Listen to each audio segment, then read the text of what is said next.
tonight's show of WWE Survivor Series 30 Years of The Undertaker, this was basically to set up The Undertaker's retirement and to have the big money match with Drew McIntyre and Roman Reigns, a match a lot of people have been looking forward to.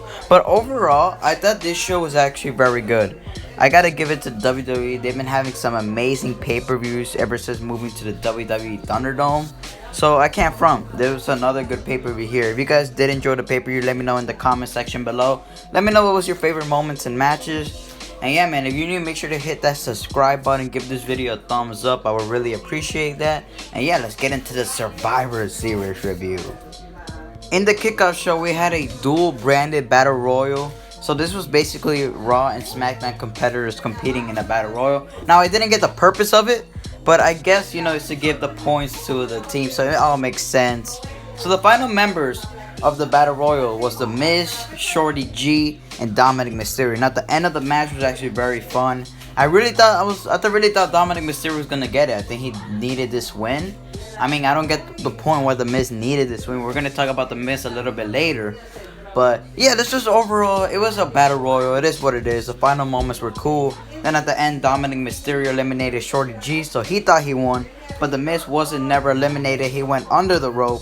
So he just came in and just tossed over Dominic Mysterio, and The Miz got the win. Overall, pretty fun battle royal. If you didn't watch it, I mean, you don't have to, but I recommend you check it out. Surprisingly, we kick off the night with Team Raw versus Team SmackDown. To the traditional men's team. Now, I thought overall this match was actually very fun. But can we talk about that clean sweep? Because Raw completely dominated this match. And they got the sweep win over SmackDown. I mean, it was predictable that Team Raw was going to win. And I like the way they performed. And they gave Keith Lee that W at the end. So I think that was very cool. This team was already so stacked. Like, there was no way they're going to lose to the team of SmackDown. Even though Team SmackDown wasn't that good, they had some competitors that they didn't really need to be in this match. That's what I'm trying to say. Overall, it was a fun little match here. This match went on for about 25 minutes. Not so long for a traditional men's team. Because usually, the traditional 5-on-5 men's Survivor Series match is usually about like 45 minutes or 50 minutes or so. One time it went over an hour, so it could be long. So this one was 25 minutes. I mean, it started off the show, so I'm assuming that's why they did it. And yeah, at the end, Team Raw got the win with Keith Lee, Sheamus, Styles, Matt Riddle, and Braun Strowman standing all tall. Up next, we got the Street Profits versus the New Day. This was a good match. Another good match that I expected to be good. I had a high expectation for it. And Big E was coming on too, so I thought Big E was going to turn heel and join the Street Profits. Or, something cool like that. But not, the Street Profits ended up winning, which is all cool, you know what I'm saying? This match was actually very good. If you guys didn't check it out, just make sure to give it a quick watch. But yeah, the Street Profits won, so I like it because they really needed this win. And now we could take them a little bit more serious after this. Wow, I'm shocked. This match wasn't even that bad. Bobby Lashley versus Sami Zayn, a match people didn't care for nothing. It wasn't good, it wasn't bad. It was just a match you could deal with. And all of a sudden, Bobby Lashley didn't bury Sami Zayn. This was actually very good.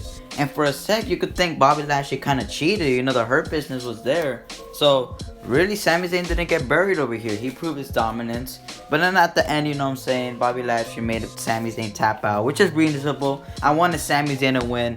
But hey, it is what it is. I'm fine with the result. Bobby Lashley makes Sami Zayn taps for the W.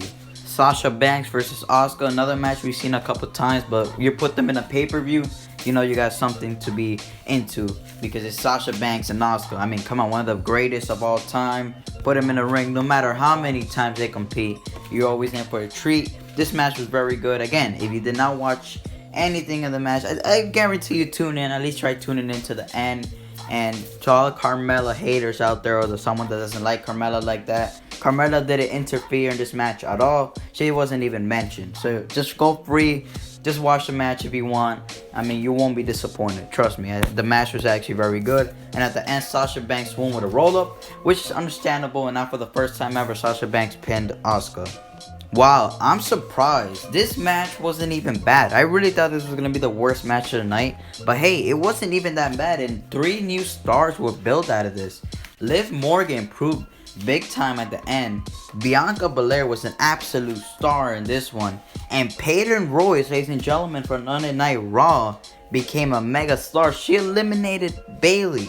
Bayley was the first one out by Peyton Royce. And Peyton Royce did this crazy suplex thing through all the people on the outside. So 3 new stars were born out of this. And should I say 4? Because Lana. Yes, Lana at the end, she got the W. It all started when Bayley got eliminated first. You know, that was all cool. From there, then Peyton Royce got eliminated. And then Natalya got eliminated. Then Lacey Evans got eliminated. Then Ruby Riott got eliminated. And the list goes on. Because then after that, Shayna Baszler got disqualified. She was eliminated. And then it was Nia Jax, Lana versus Liv Morgan and Bianca Belair. Nia Jax eliminates Liv Morgan. Now it's 2-1. And then Bianca Belair and Nia Jax start brawling in the outside. And out of nowhere, Bianca Belair throws Nia Jax on top of the barricade to the Thunderdome. Your boy was there. And then they get counted out. And then the only person left in the match was Lana. I called it Lana for the Soul Survivor. It made the most sense. She didn't get through the table. It looks like the story is finally over. And hey, Lana won the match. That's all you got to know. We got the match. Drew McIntyre, the new WWE Champion, versus Roman Reigns, the Universal Champion. Oh boy, you don't gotta test me for any wellness policy, because I'm positive this match was amazing. Now, to start off, it was kind of slow, but like, it was a heavyweight collision. So you weren't expecting high flying and all that type of stuff. So you knew you were gonna get a treat in the middle.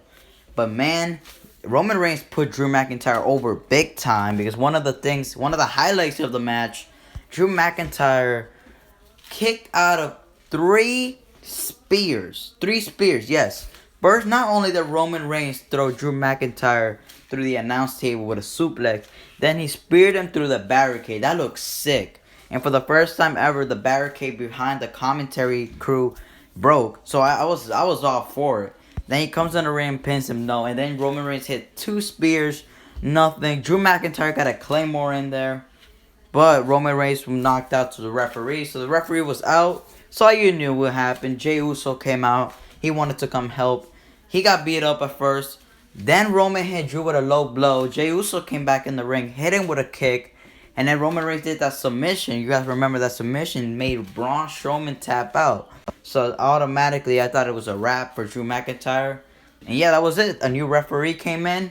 Roman hit that submission for like about a minute or 2. And boom, Drew McIntyre faded. He tapped out. Roman Reigns wins. But Drew McIntyre looked legit. Paul Heyman, he put over Drew McIntyre big time as well with his reactions. And yeah, that closed the match. And at the end, Roman Reigns, he forgave Jey Uso for losing for his team and all that type of stuff. And yeah, Jey Uso, Paul Heyman, Roman Reigns standing all tall on the ramp. And all you got to know is that Roman won. But definitely go check this match out. Thank you, Taker. Let's get a thank you, Taker, going in the chat, man. Wow, The Undertaker's officially done. Man, this segment was just amazing. They had a bunch of legends coming out. Just to name a few, they had Shane McMahon. They had, who else they had in there? They had Kevin Nash, Triple H, Shawn Michaels, Ric Flair, The Big Show, even the return of Kane. You had Rikishi out there, Jeff Hardy. All, just to name a few, those were the legends that came out, or future legends. And then The Undertaker. And this is just amazing how The Undertaker, he kept it real with his character. He came in as The Undertaker, not as Mark Calloway. And I do appreciate that. And The Undertaker, all he needed to say was like 20 words and done. Just like his character is. So I do appreciate that, going big time with it. And yeah, man, The Undertaker's done. Now I'm gonna keep it a stack with you guys. The only reason I wasn't into the segment as much, even though it was awesome, till I realized it was, because I thought The Fiend was going to come out. I was just waiting for The Fiend to come out. I was waiting for The Fiend sound effects. But no, we didn't get no Fiend, and The Undertaker's done, man. And that's crazy. Another legend gone. Like, it's crazy, guys. The Undertaker's gone, man.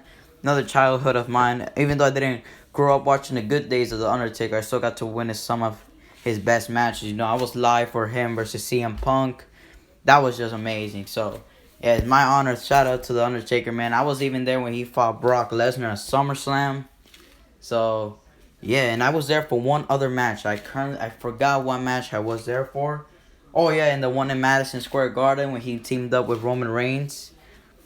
I was there too. So man, I got to see 3 matches of Undertaker. Phenomenal, man. One of the best entrances today. So thank you, Undertaker. Trust me, the legacy will not be replaced. Even sorry, Fiend, but man, you can't live up to the Undertaker. And that's gonna be it for my review. Get a thank you, Taker, going in the chat. And it's been my pleasure. And I'm out. Peace out, y'all.